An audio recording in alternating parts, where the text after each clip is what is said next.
Get your name also. Good afternoon, sir. The name. Three question. What's your name? Tell your name first and then. Myself Amit Gule, I'm fourth sem master's student. Sir मेरा simple question ये है, जब किसी civilisation की root जो philosophical knowledge है उसको हम दरकिनार कर देते हैं और एक जो आइडेंटिटी क्राइसिस जो खड़ा होता है, तो सर उस क्राइसिस से हम कैसे निकले? जो बैकवर्डनेस हम फील करते हैं तो उससे हम कैसे निकल सकते हैं आगे?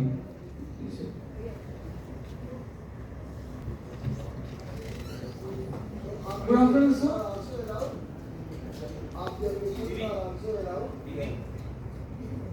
Good afternoon, sir. My name is Jyoti. I have two questions. Jyoti Mitra.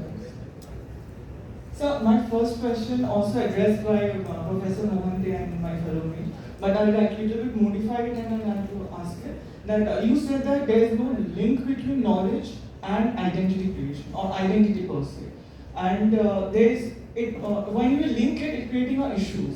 But how would you say this when I like to draw references from two readings? When 1998 Partha Chatterjee delivered a lecture in Calcutta University on our modernity, and also he has delivered a lecture or produced a article on Anderson's response to Whose Imagined Community. He is talking about this two domain, like outer secular domain in a spiritual domain, and the creation of that Indian knowledge system, and also this Partha Chatterjee. I didn't mention Partha Chatterjee, sorry, sir. Ashish Gandhi, in his intimate enemy, is talking about this indigenous knowledge system.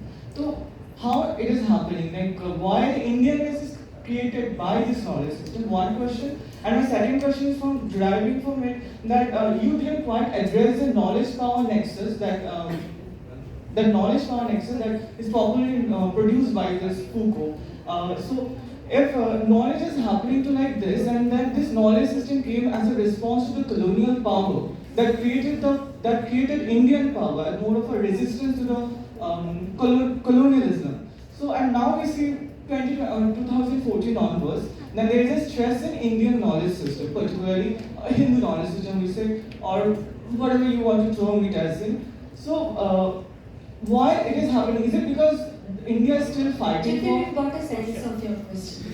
We've got a sense. No, my question is about. No need for the background, just the question. Yeah. So, is it because India is still fighting with the colonialism? Like, is it like we are fighting with the ghost of colonialism, ghost from past? It is indeed a discussion session, but please keep it brief, keep it short and to the point.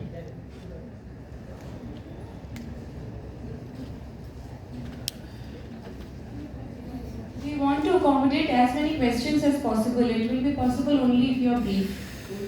Sir, my name is Anmol Tiwari. I'm from Department of Sociology. Sir मेरा question है जो आपने 2-3 बार कहा कि डर है जो academicians intellectuals हो रही है, कालियर का भी आपने नाम लिया, आपने अपने साथियों का भी नाम लिया, तो क्या ये मान लिया जाएगा कि लेक्चर हम लोग उसी लाइन में आगे बढ़ रहे हैं कि डर एक कांस्टेंट चीज है जो मान के चल रहे हैं? डर किसी का भी हो सकता है, बी स्टेट और अपने पर्सनल एस्पिरेशंस का भी डर होता है, इस कारण से कई चीज नहीं बोलते, तो मान के चला जाए कि डर एक कंटिन्यूअस चीज है जो बना रहेगा, हम लोग इस चीज को काम करेंगे, या कहता स्टेट आ सकता है कि हम लोग लीडर होकर बोल सकेंगे। और दूसरा सर क्वेश्चन वो रीडल से रिलेटेड था जो आपने पूछा, जो अभी हम इंडियन नॉलेज सिस्टम बनाए हैं, क्या बस हमने धड़ को बदला है, सर को लगा दिया है उस पर, वैसे ही चल रहा है कुछ? सो आपने धड़ वही है, सर बदल दिया, तो इंडियन नॉलेज सिस्टम में वही चल रहा है क्या, कि मतलब सिस्टम वही है, धड़ बदल दिया है?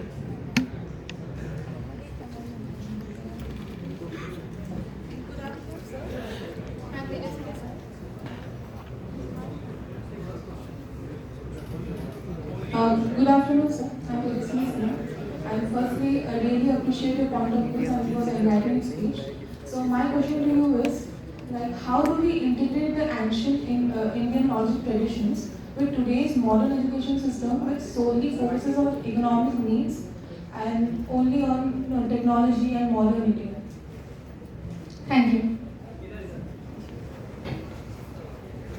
Good afternoon sir, my name is Divya Tiwari. Sir मेरा एक बहुत ही बेसिक क्वेश्चन है और मेरा पर्सनल डायलेमा भी है। सर हम सभी जानते हैं कि जो जिज्ञासा एक क्यूरियोसिटी है वो एट दैट फाउंडेशन हमारे नॉलेज का।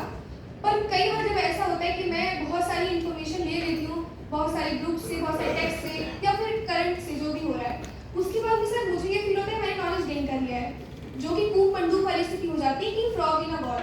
तो सर यहाँ पर मेरा ये दिक्कत होती है कि कैसे डिफ्रेंशिएट करें हम नॉलेज होने में और दूसरा की इन्फॉर्मेशन होने में, और सर दूसरा वो आपका पजल वाला कि एट दैट वो महिला किसको चुनेगी। Only one question per audience, please. Limit yourself just to question. ठीक है हो रहा है।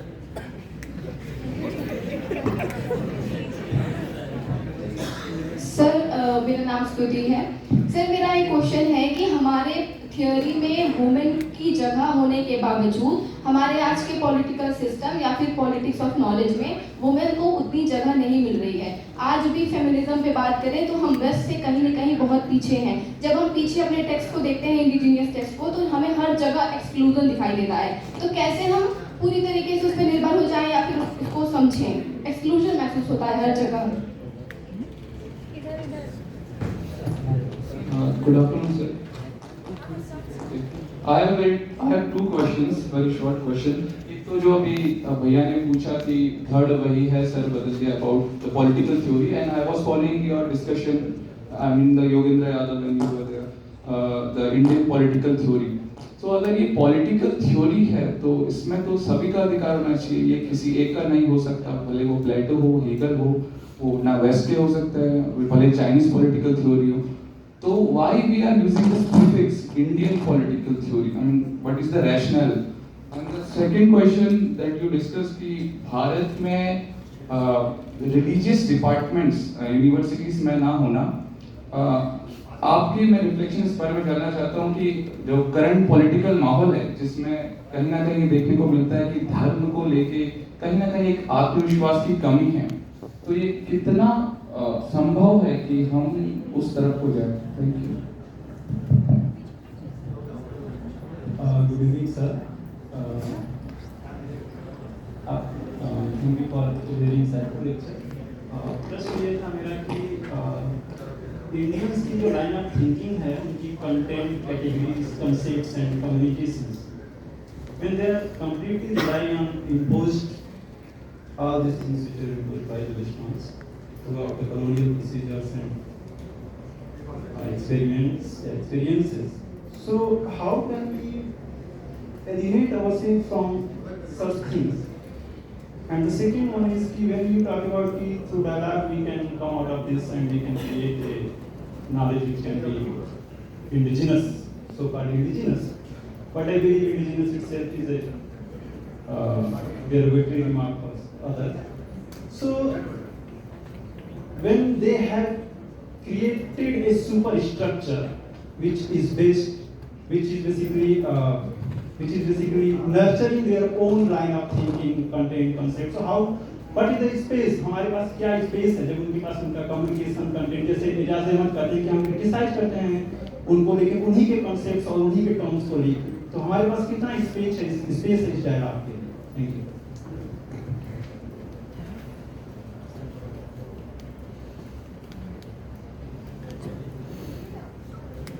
So we can have your response. Last question. Good evening, sir. It's Ms. Ujada from Faculty of Education, Mrs. Scholar. Sir, I have a question.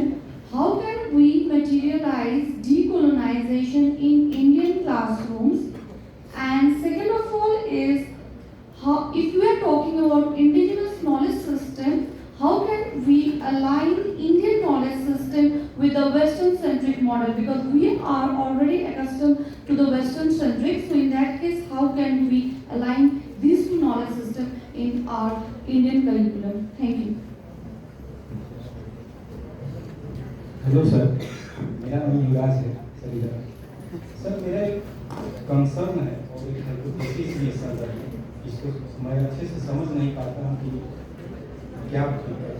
जैसे suppose करिए हम Indian historiography को एक लॉन्ग हिस्टोरियोग्राफी के रूप में ले लेते हैं, एंटीक्विटी टू डेट, और जब हम बिफोर कॉलोनियलिज्म जाते हैं, तो जब हम बिफोर कॉलोनियलिज्म जाते हैं तो उस हिस्ट्री को विजिट करने के लिए हमारे पास जो लैंग्वेज है वो लैंग्वेज प्रेडोमिनेंटली दो लैंग्वेज, एक संस्कृत है और एक फारसी लैंग्वेज। इन दोनों लैंग्वेज में हमारी थियोरेटिकल इनकम्पिटेंसी एकदम अलग टाइप की है। अलग टाइप का ही संदर्भ है। सपोज करिए कोई व्यक्ति अगर इन लैंग्वेज को जानता है तो वो एज ए लैंग्वेज जानता है, रदर देन वो थियोरेटिकल लैंग्वेज जानता है जिसे सोशल साइंस से मीडिएशन कर सकते। और थियरी बिल्डिंग जैसे परिणाम कहते हैं कि अगर इसको पिरामिड स्ट्रक्चर में हम देखें तो इंफॉर्मेशन लेवल, एनालिटिकल लेवल और ये थियरी बिल्डिंग रिफ्लेक्टिव लेवल का है।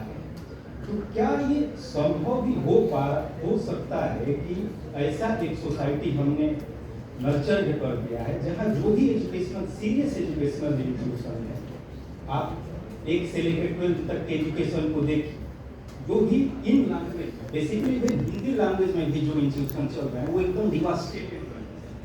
तो हमारे पास एक एलियन लैंग्वेज है जिससे हम इस तरह के सीरियस हिस्ट्री को रिविजिट कर सकते हैं। तो हमारे लिए तो सर वो एक डार्क करना।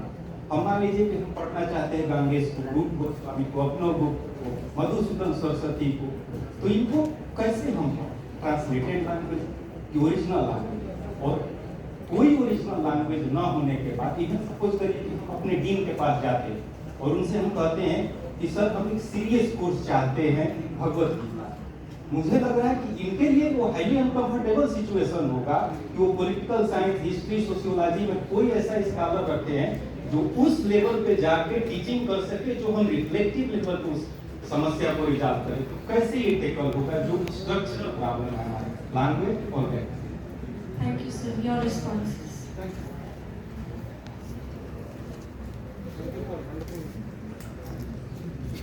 Wonderful questions, and I hope I will be able to address some of them at least.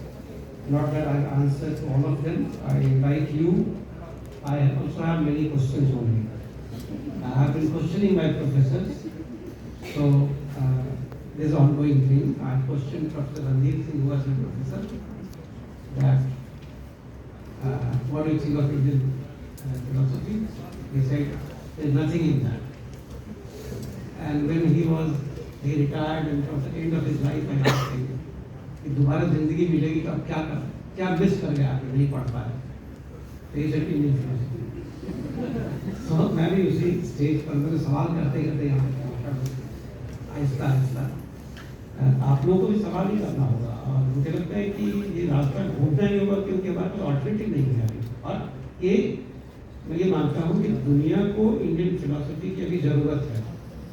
इसीलिए आप देखेंगे कि बहुत सारी किताबें इस पर पब्लिश हो रही दुनिया भर में, और ऑक्सफोर्ड, कैम्ब्रिज सब लोग पब्लिश कर रहे हैं। हम नहीं काम करता, वो लोग ज़्यादा काम कर रहे हैं। मैंने बताया कि 3 PhD या 4 PhD हुआ है मायाओं के ऊपर, हमारे यहाँ पॉसिबल नहीं है। जब मैंने ये सवाल उठाना शुरू किया तो लोगों ने कहा कि क्या ये तुम फलसफा पे बात कर रहे हो, और वहाँ PhD बहुत मुश्किल से एक PhD हमने करवाया जो नामघर पे है। आसाम के जो लोग होंगे जानते हैं हमारे नामघर बहुत इंटरेस्टिंग है। तो ये सवाल है कि कैसे इसको किया जाए। I think you are right Supri, you are the core of it, that एकांतवाद is actually, and Gandhi put it, is actually invitation for dialogue, assuming that every partner in the dialogue is equal, and without dominating, you need to engage with that. We all are going to pass it, and all civilizations have developed knowledge traditions. Therefore, there is no point in thinking that we have the knowledge and West does not have the knowledge. I think West has evolved knowledge to some extent, to great extent, but that is not a complete knowledge. They are also in problem. But what they did, they abandoned the idea of ethics and they arrived here. So therefore there is a dialogue that is needed with all traditions. And then we come out, see, East-West का bifurcation हमारा नहीं किया, वो तो उन्होंने किया है। हम तो उनसे कह रहे हैं कि हमें, and neither I am a postmodernist who would say abandon the idea of universal. I am not relativist. I am saying that we should look for new universal, and that universal should always be emergentist universal, always emerging. मैंने एक universal create किया, आपने आके मेरे universal को question किया, तो उस क्वेश्चन से डायलॉग करके हम एक नया यूनिवर्सल बनाएंगे और ये कंटिन्यूअसली इवॉल्व करता है। So therefore there is nothing fixed in that. मेरा प्रॉब्लम उनके साथ है जो कहते हैं कि मेरे पास जो है वो यूनिवर्सल है, तुम्हारे पास जो है वो पर्टिकुलर है, मैं उससे फाइट कर रहा हूँ. So I do agree and we must read Anikanta very seriously and practice that in fact. एक सवाल जो मैं उठाना चाहता हूँ, लैंग्वेज का सवाल आजकल बहुत हो रहा है कि हिंदी अंग्रेजी वगैरह वगैरह, उसमें मेरा एक पोजीशन है, लोग उससे कंफ्यूज न करें कि language is a medium to access knowledge. We should not force any language on anybody. Thinking is important. In whatever language one can think better. We should be allowed to think in that language. And there should be provision to have a translation, dialogue, engagement. No language is also cultural. So no two cultures will have same kind of concepts and categories. But then we can always, if we take concepts and categories and spectrum of meaning, then probably we can accommodate a lot of meaning. So we should not treat as some people call me Hindi wala, but you are a Hindi wala. I don't think I'm a Hindi wala. I'm only saying that भाई जिसने अंग्रेजी नहीं पढ़ी है उसकी गलती तो नहीं है ना, उसका राइट है जहाँ से पढ़ के आया है, जैसा भी उसका लैंग्वेज है. इसका मतलब नहीं कि अंग्रेजी नहीं जानता तो सोचना नहीं आता. That's not true and that's really problematic, क्योंकि यूनिवर्सिटीज में जो अंग्रेजी को लेके बायस है उसने हमारे सोचने के अधिकार पर ही कब्जा कर लिया, मुश्किल कर दिया. सोचने का राइट सबको है, नहीं पढ़ाई की है यूनिवर्सिटी में उसको भी सोचने का राइट है, वो उसका बेहतर सोच रहा हो. तो मैं इसका एग्जांपल दे सकता हूँ. सो बेफिक्र से वो एक इशू है. और on the question of identity and power, you know, on the question of identity, I have a formulation. I don't have time to explain the whole thing, but look at it in this way. There are 4 or 5 stages of identity. One is identity identification. ये बहुत normal है. मैं बंगाली हूँ और कोई बंगाली वहाँ पे मिलता है, बंगाली बोलता है, तो मैं आइडेंटिफाई करूँगा उसके साथ, कोई बड़ी बात नहीं. मैं यूपी में हूँ और बिहार में कोई मिलता है तो आइडेंटिफाई करूँगा. लंदन में हूँ, कोई पाकिस्तान का भी मिल जाता तो आइडेंटिफाई करूँगा, क्योंकि आइडेंटिफिकेशन बहुत कॉमन चीज़ है हमारे लिए, उसमें कोई प्रॉब्लम नहीं है. So if I identify some knowledge system there is no problem नहीं है. प्रॉब्लम कब शुरू होता है जब उस आइडेंटिटी को हम पॉलिटिक्स में कन्वर्ट करते हैं. So identity identification, then identity formation. तब हम एक ग्रुप बनाते हैं, एक फॉर्म करते हैं, अभी हमारा आइडेंटिटी है. उससे इतना प्रॉब्लम नहीं है. फॉर्म करो, क्लब में मिलो, बुक डिस्कशन करो, अपने फिजिकल की किताबों को डिस्कस करो, रिसर्च करने की कोशिश करो, कोई प्रॉब्लम नहीं है. प्रॉब्लम तब आता है जब उसको हम टूल बना देते हैं, एक सिंबल बना देते हैं अपने पॉलिटिक्स का, और उसकी इर्द गिर्द से लड़ाई करना शुरू करते हैं. मूर्तियाँ बनाते हैं लोगों की, फिर मूर्तियों को लेकर पॉलिटिक्स करते हैं बिना उसको पढ़े लिखे. वहाँ प्रॉब्लम शुरू होता है. इसलिए वहाँ के नॉलेज पावर के रूप में ऑपरेट करता है. Knowledge is power is not a concept in India. Knowledge is capability is the concept of India. Amartya Sen कहते हैं कि ये बात मुझे पता चली किस ट्रेडिशन से वो आते हैं. तो अमर्त्य सेन नवन्याय ट्रेडिशन से आते हैं. नवद्वीप वाला जो एरिया है ना, बिहार से जब न्याय में बहुत डिबेट हुआ तो कुछ बिहार के न्यायिक एक नया स्कूल फॉर्म किया उन्होंने, जिसे नवन्याय कहते हैं. वो लोग चले गए बंगाल में. तो कबीराज और अमर्त्य सेन दोनों उसी क्षेत्र से आते हैं.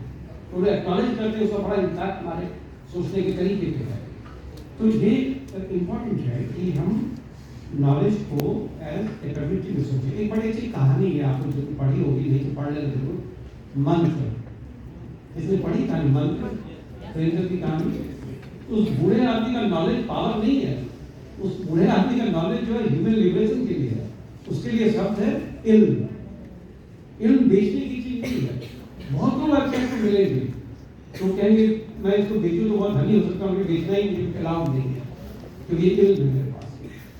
जबकि जो डॉक्टर है उसका ज्ञान जो है वो नॉलेज है, पावर है, उसको पैसा कमाना चाहता है उससे. ये डिफरेंस है. गांधी जो क्रिटिक करते हैं हिंद स्वराज के डॉक्टर की, यही क्रिटिक करते हैं. तो उन्हें नॉलेज को पावर बना दिया है, उसको इल्म नहीं मानते हैं. तो नॉलेज हमेशा पावर नहीं माना जा सकता है और नहीं मानना चाहिए. एक सवाल है text, risk theory and theoretical text. मुझे लगता है कि कई लोग ये सवाल उठा रहे हैं, why should we so obsessed with theory? Why should we so, कई सुजाता है सोशोलॉजी पढ़ाती है देवी में, वो कहती थियोरी एज सच का जो कॉन्सेप्ट है बड़ा आर्टिफिशियल कॉन्सेप्ट है, ये वेस्ट ने प्रोड्यूस किया है। हो सकता है बाकी सोसाइटी में थ्योरी का कॉन्सेप्ट इतना मर्ज है कि उसको ढूंढने की जरूरत नहीं, कॉस्ट में सब थ्योरी को ढूंढेंगे। So if theoretical rich text are there that can solve our problem and that has been solving our problem. कैसे सॉल्व कर सकते हैं कि हिंदुस्तान में क्या इंटरेस्टिंग चीज है, 3 तरह के टेक्स्ट लिखे जाते हैं। एक टेक्स्ट होता था जो एक एक्सपर्ट अपने ही एरिया के एक्सपर्ट के लिए लिखता था, 10 पेज का टेक्स्ट होता था, उसमें हजारों पेज का कमेंट्री लिखा जाता था। न्याय का जो पूरा टेक्स्ट है, न्याय फिलॉसफी का 10-12 पेज का था, तो एक्सपर्ट उस पर समझना शुरू करता है। एक्सपर्ट लिखता है दूसरे एक्सपर्ट के लिए। एक टेक्स्ट होता था जो एक विषय का एक्सपर्ट दूसरे विषय के एक्सपर्ट के लिए लिखता था, क्योंकि उसके पास कैटेगरी अलग है, समझने का मुश्किल होगा। और एक टेक्स्ट होता था जो एक्सपर्ट लोग आम लोगों के लिए लिखता था। जो उदाहरण में जो सवाल मैंने आपसे पूछा, ये बड़ा कॉमन सवाल है, और ये सवाल पता है किस कहानी से है? बेताल पचीसी की कहानी है। मैं अभी 3 टेक्स्ट पढ़ाता हूँ, बेताल पचीसी, सिंहासन बत्तीसी और पंचतंत्र।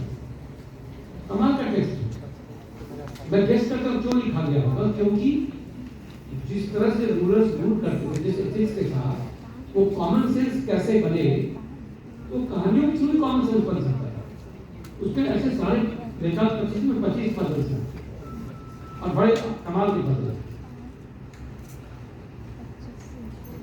मैं तो समय नहीं कि मैं पजल्स को बता सकूं, अगर बहुत इंटरेस्टिंग है वो पजल्स। तो इसलिए वो जो टेक्स्ट है, हमने उस तरह का टेक्स्ट करना बंद कर दिया। स्टोरी राइटिंग इतने यूनिवर्सिटी के प्रोफेसर थे जो अपने विषय में कहानियां लिखना चाहते हैं, कोई तो आम लोगों से संवाद कैसे करेंगे आप? पंचतंत्र में क्या होता है? राजा कहता है कि मेरे बेटे मूर्ख हैं, किसी ने कह दिया उसे सब मूर्ख हैं। मूर्खता, यौवन, धन संपत्ति और प्रभुत्व चारों में से कोई भी एक साथ हो तो बर्बाद कर सकता है। चारों से अकेला भी बर्बाद कर सकता है। चारों एक साथ तो क्या हुआ समझ लो। तो राजा ने कहा कि भाई कोई पढ़ा दो मेरे बच्चे को।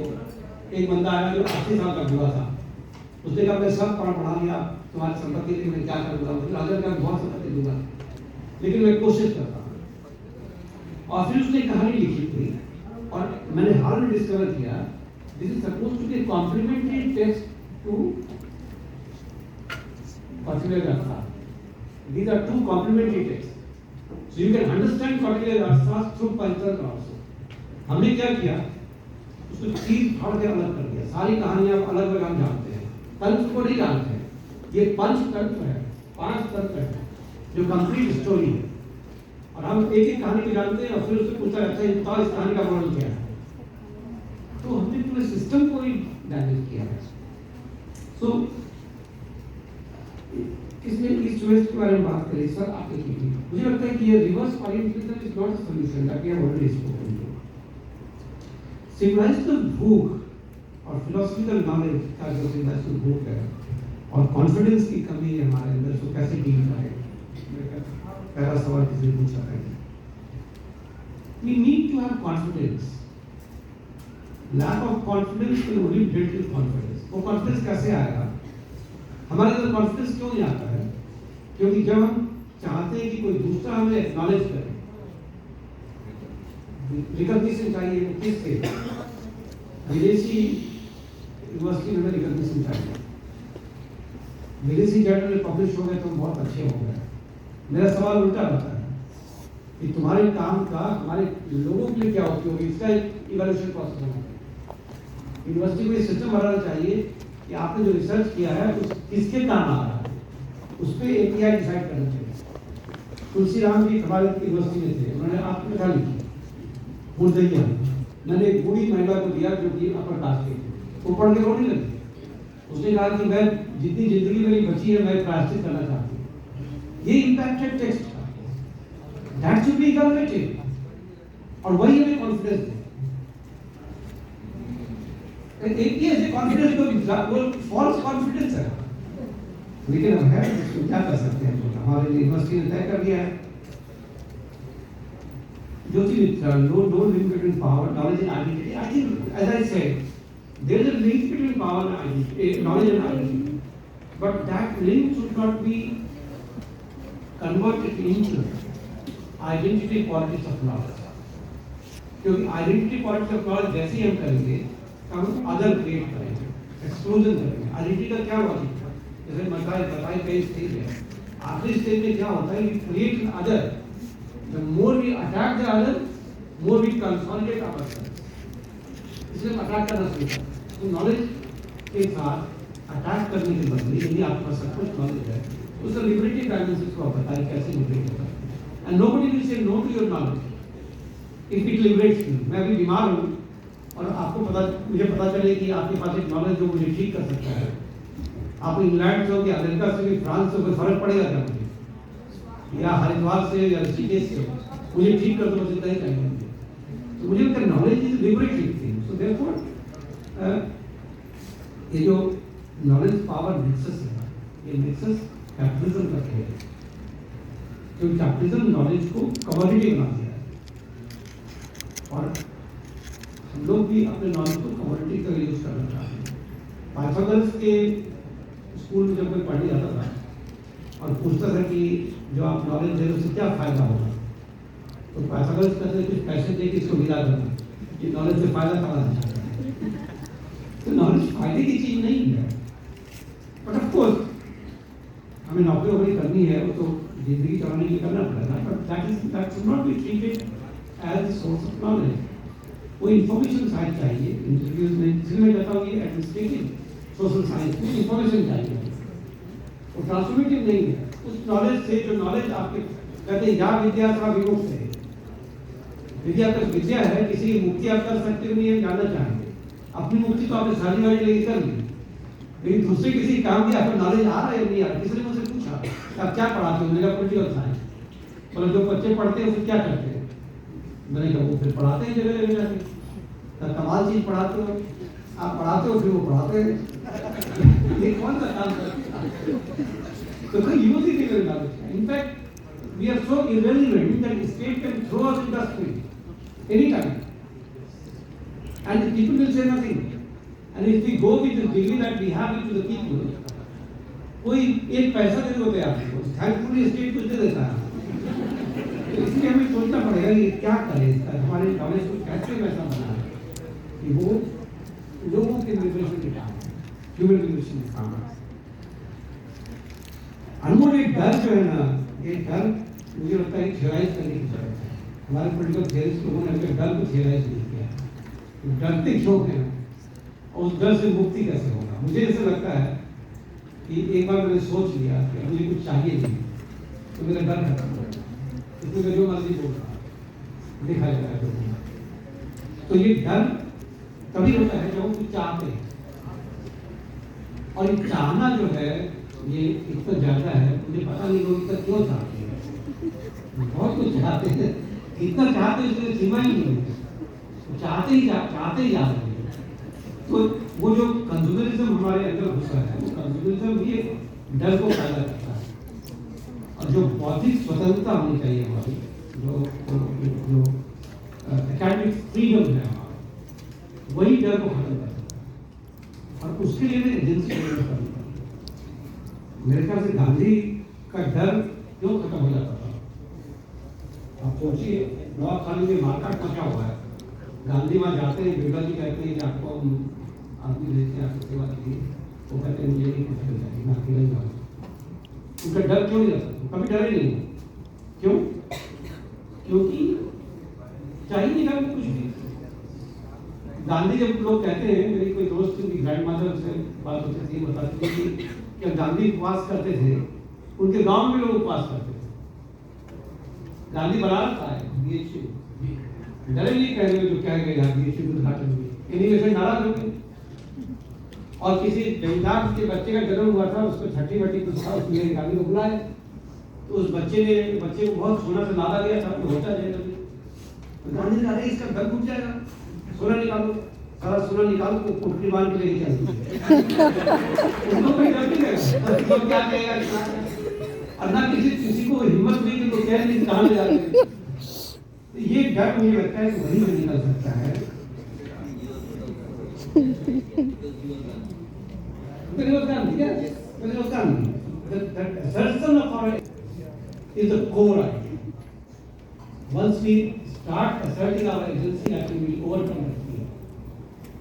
भारतीय बुद्धिजीवियों की समस्या है कि कमीशन के बहुत परेशान है, कोई रिकॉग्नाइज कर रहे हैं, बहुत दिक्कत है हमारे साथ। जब मैंने हिंदी में किताब लिखी तो लोगों ने जाके मत पब्लिश कर रहे, क्यों? तो तुम्हारा हमेशा हिंदी में नाम लिया, कोई रिकॉग्नाइज नहीं करेगा। मैंने कहा मैं घर में रहा, मुझे लोग पढ़ ले तो ज़्यादा अच्छा है। मैं क्या करूँगा अमेरिका के प्रोफेसर को पढ़ा, उनको ऐसे मेरी जरूरत नहीं, जिनको जरूरत है वो पढ़ ले। So that you have to do. I think ancient intellectual tradition and Shivam, sorry Shivam, can you just repeat your question? Shivam, is Shivam here? Knowledge. That's somebody asked. I think information is a necessary thing for knowledge, but not sufficient. What do we do with that? How do we use the information to create knowledge is something that we are not training our university.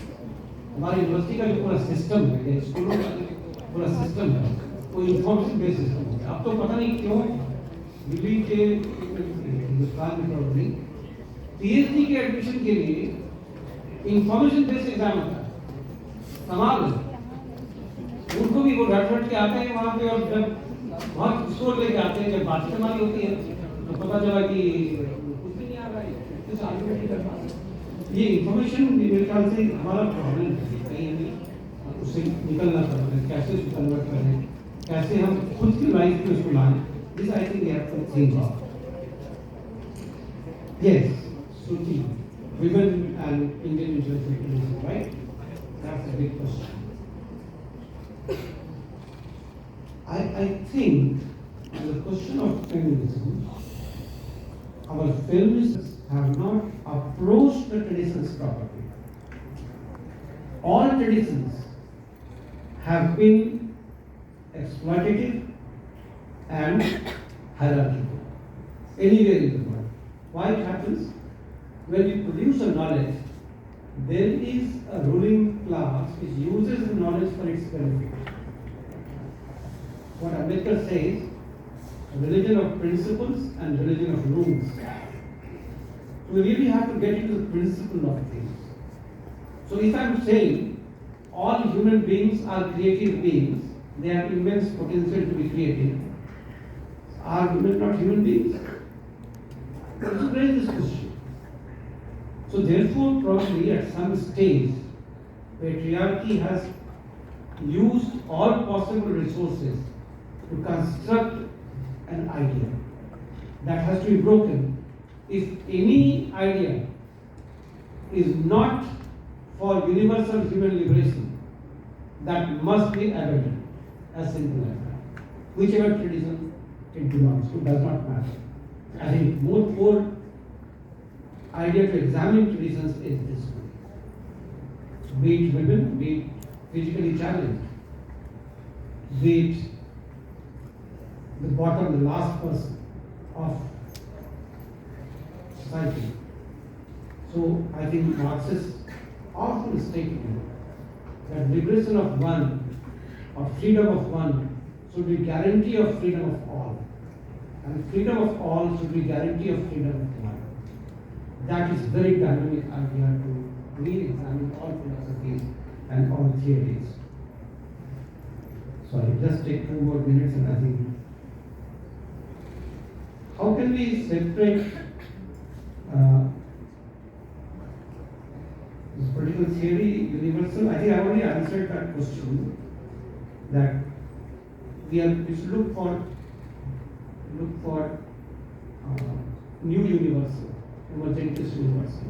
We are also struggling with the idea whether it should be political theory of India or should be political theory from India. We kept debating for 10 hours on this idea. 2 professors were debating and we all kept debating. We are not sure at the moment. How should we call it political theory or not? Is there a need to call it political theory? Or is it that we have very different kind of critical theory?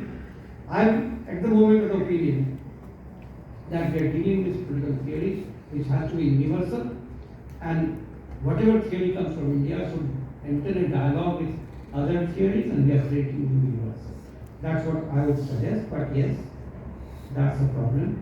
And Department of Religion, why we don't have confidence in creating Department of Religion in this present situation? I'll go by Gandhi. Gandhi was saying in Hind Swaraj कि religion सबको जरूर पढ़ाना चाहिए. पढ़ाएगा कौन? तो मौलवी और पंडित को पढ़ाने नहीं देना चाहिए. I want the Englishman to teach religion, Hinduism. Alternate पढ़ाना. एक हिंदुइज्म को इस्लाम वालों को पढ़ाना चाहिए, इस्लाम को हिंदुइज्म वालों को पढ़ाना चाहिए. Let them do it. That's called trans-critique. Very interesting concept by Kozin Karatani, a Japanese philosopher. But thinking through the other. Let them be thinking through the other, a critical thinking through the other. Yes, that's very important question that there is a superimposed structure. अभी जो जनतंत्र जो भी चल रहा है सब ऊपर से जो कॉन्सेप्चुअल कैटेगरी सब बाहर के हैं, हमारी इंडिजिनस कैटेगरी से क्या हम उसको समझ सकते हैं? I think that's a genuine problem, and that's where the negotiation is needed. We need to analyze even democracy is our own category. So I've tried to understand how to look at democracy with the help of this new concept of human nature. It's possible. If that gives better dimensions, better issues, I think we should pick that up. If it doesn't, then we'll move on. Decolonizing Indian classroom. I think the first decolonizing that should be done in the classroom. Change the structure of the class, make it a round table. It's a power structure. When I come to the class and the audience is sitting there and we are talking, and symbolically, I think. So it's been, we use one. So if it is more interactive and if it कई सारे इसमें हो सकते हैं, जैसे बड़ा अच्छा एक एग्जाम्पल है, एक टीचर से बनारस में बड़े विद्वान हुए, तो जब वो यहाँ आए, ओझा थे वो यहाँ के जयपुर के पंडित हुआ करते थे, इनको लगा कि मैं बहुत कम जानता हूँ, काफ़ी बड़े विद्वान माने जाते थे. उनसे कहा कि हमें अशिष्ट बना दो. उन्होंने कहा अशिष्ट नहीं बनाने, बनाते नहीं, अगर किसी कीमत बनाना पड़ेगा. उन्होंने कहा एक ही शर्त है, मैं जो दिन भर, पहली बात तो ये 5 साल तक तो मेरे घर से हिलोगे नहीं, कहीं जाओगे नहीं. दूसरी बात ये है कि जो मैं रात दिन भर पढ़ाऊंगा, रात में बैठ के लिखोगे और सुबह मुझे दिखाओगे. अभी क्या हो रहा है, क्लासरूम में आधे लोग अभी आते हैं, आधे लोग अगले दिन आते हैं, और ये आप पूछ रहे पिछले क्लास में क्या पढ़ाया गया, तो ज़्यादा तो लोग नहीं आते. Learning process has to change. I think decolonization has to be done not only in the concepts and categories, but also in the teacher itself. There is something somewhere problematic. If we can, I'm not sure how to do it, but I enjoy teaching outside the classroom. गोल करके बैठ जाते हैं, पतंजलि जी में strike हो जाता है, तो classroom में नहीं हो सकता है, तो लोग बाहर मैदान में बैठ के पढ़ते हैं. I really enjoy sitting here. और एक रुमाल छोड़ खेलते रहते बैठ जाते हैं, and then everybody becomes equal. So somewhere I think this power structure in the academia has to be broken. Sanskrit Farsi, Kaviraj also says that if you want to do anything new in India, any fresh generation has to be done, you must learn Sanskrit and Persian. That's his idea. But I think there is a question that I have: why Sanskrit and Persian intellectuals could not